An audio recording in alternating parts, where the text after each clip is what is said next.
Tawagin niyo na lamang po ako sa pangalang Christina. Isa sa mga masugid na tagapakinig ng mga kwentong katatakutan.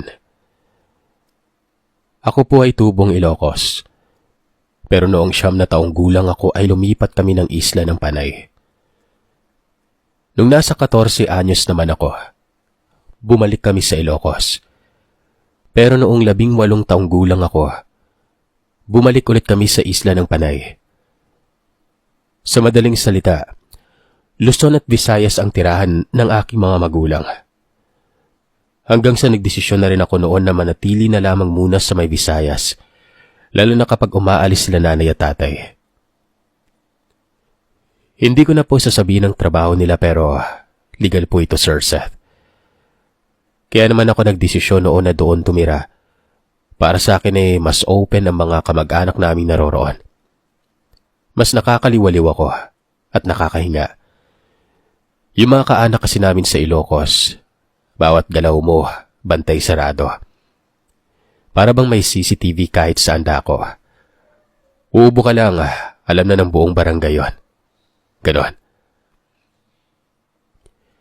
Bali noong mga panahon na mangyari ito ay tapos na ako sa aking pag-aaral.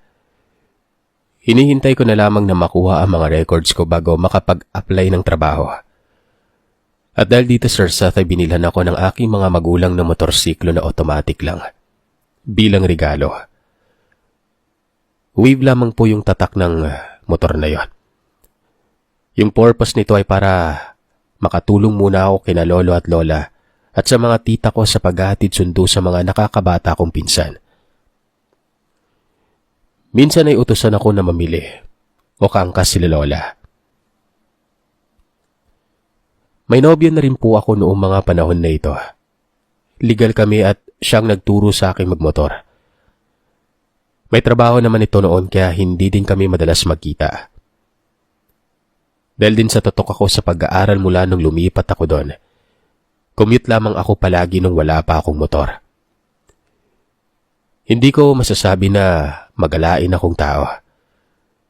Kung gagala man kagaya ng piyesta o mga handaan ng mga kaklase, lagi akong may kasama. At minsan ay kung may kaya ang mag-iimbita, may sasakyan. So bali ayun nga.